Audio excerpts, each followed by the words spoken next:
1. Jesus claimed that he is the Son of God, and he is the Son of our Creator, which means that he also possesses the true powers that humans have. At the Crusades, the only thing the church had to do was say, "God wills it," and everyone believed it and did everything they said. Would you believe them if they say that to you this day? No, indeed, the people and destroy the power of the church, and that should not happen.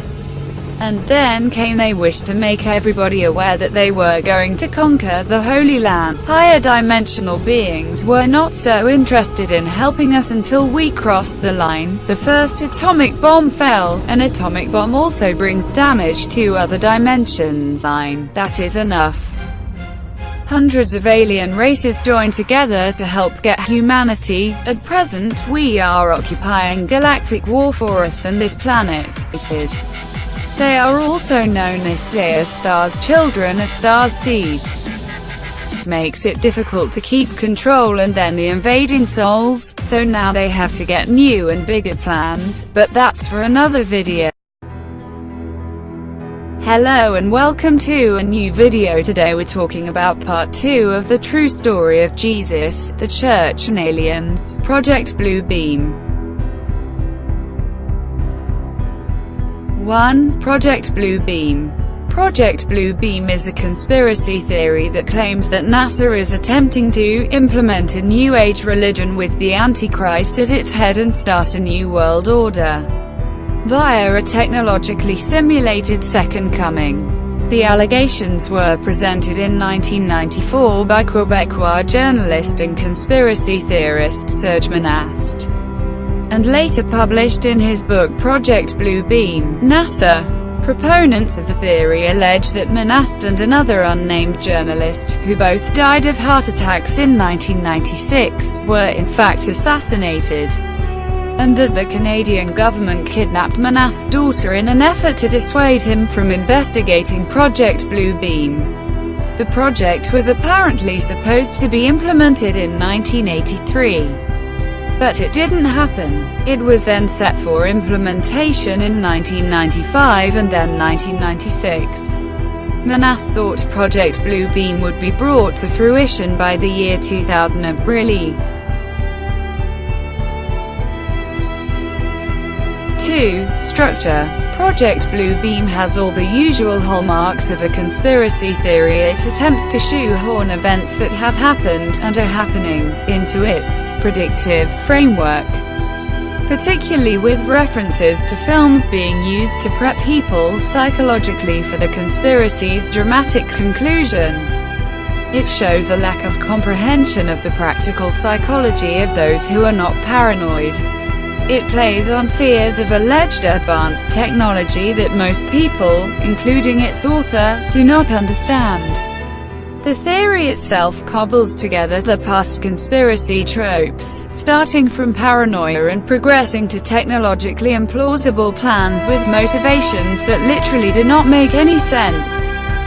The theorist's death from a middle-age heart attack cut off its possible spread early and left it short on source material in English, though there is the tantalizing promise of several books worth in French, but did cap the theory itself off nicely. 3. The theory. The alleged purpose of Project Blue Beam is to bring about a global New Age religion, which is seen as a core requirement for the New World Order's dictatorship to be realized. There's nothing new in thinking of religion as a form of control, but the existence of multiple religions, spin-off cults, competing sects and atheists suggest that controlling the population entirely through a single religion isn't particularly easy. Past attempts have required mechanisms of totalitarianism such as the Inquisition. Monast's theory, however, suggests using sufficiently advanced technology to trick people into believing. Of course, the plan would have to assume that people could never fathom the trick at all, something contested by anyone sane enough not to swallow this particular conspiracy. The primary claimed perpetrator of Project Bluebeam is NASA, presented as a large and mostly faceless organization that can readily absorb such frankly odd accusations, aided by the United Nations. Another old-time boogeyman of conspiracy theorists. According to Monast, the project has 4 steps.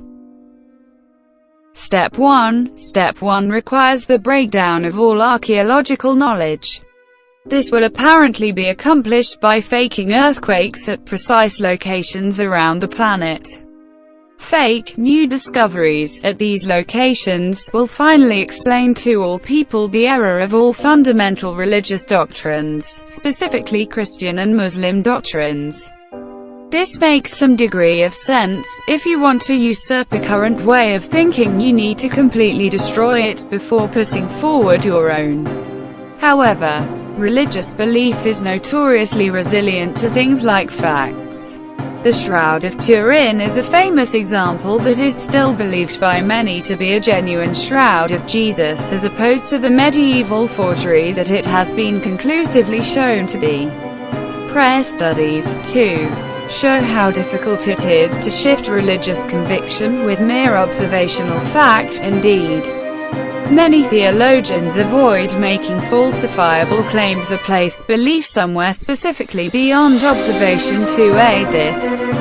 So what finds could possibly fundamentally destroy both Christianity and Islam? Almost overnight, and universally all over the globe? Probably nothing. Yet, this is only step 1 of an increasingly ludicrous set of events that Project Bluebeam predicts will occur.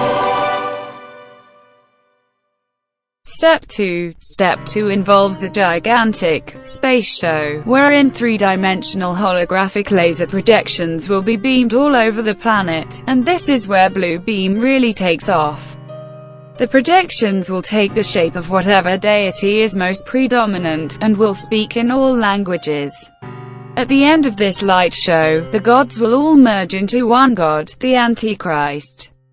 This is a rather baffling plan, as it seems to assume people will think this is actually their god, rather than the more natural 21st century assumption that it is a particularly opaque Coca-Cola advertisement. Evidence commonly advanced for this is a supposed plan to project the face of Allah, despite its contradiction with Muslim belief of God's uniqueness, over Baghdad in 1991 to tell the Iraqis to overthrow Saddam Hussein. Someone, somewhere, must have thought those primitive, ignorant non-Western savages wouldn't have had television or advertising, and would never guess it was being done with mirrors. In general, pretty much anything that either A involves light or B has been seen in the sky has been put forward as evidence that Project Bluebeam is real. And such things are tests of the technology, namely unidentified flying objects. Existing display technology such as 3D projection mapping and holograms are put forward as foreshadowing the great light show in the sky.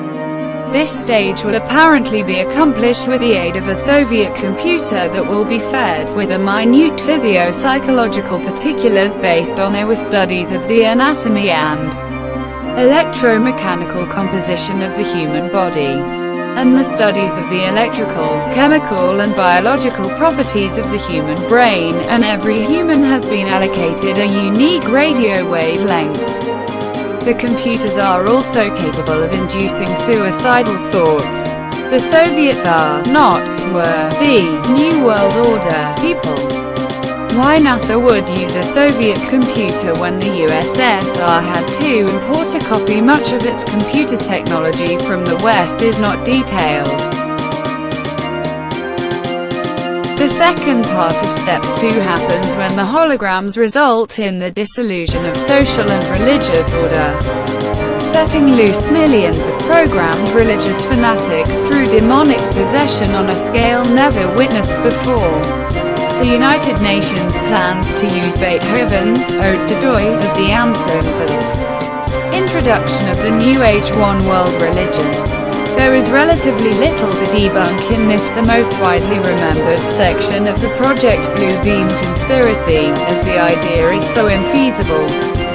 Citing actual existing communication technology is odd if the point is for the end product to appear magical, rather than just as cheap laser projections onto clouds.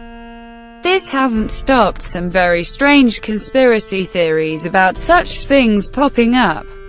Indeed, the notion of gods being projected into the sky was floated in 1991 by conspiracy theorist Betty J. Mills, and U.S. General, and seer shyster extraordinaire, Edward Lansdale, actually floated a plan to fake a second coming over Cuba to get rid of Castro. Step 3. Step 3 is telepathic electronic two-way communication. It involves making people think their God is speaking to them through telepathy, projected into the head of each person individually using extreme low-frequency radio waves.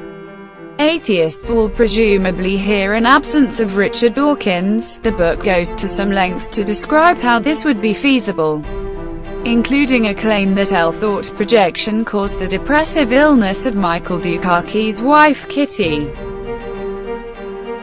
Step 4. Step 4 has 3 parts. 1. Making humanity think an alien invasion is about to occur at every major city. 2. Making the Christians think the rapture is about to happen. 3.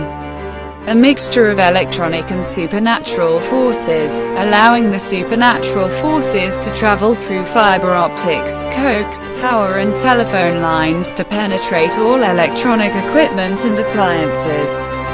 That will by then all have a special microchip installed. Then chaos will break out, and people will finally be willing, perhaps even desperate, to accept the New World Order. The techniques used in the 4th step is exactly the same used in the past in the USSR to force the people to accept communism. A device has apparently already been perfected that will lift enormous numbers of people. As in a rapture, UFO abductions are tests of this device.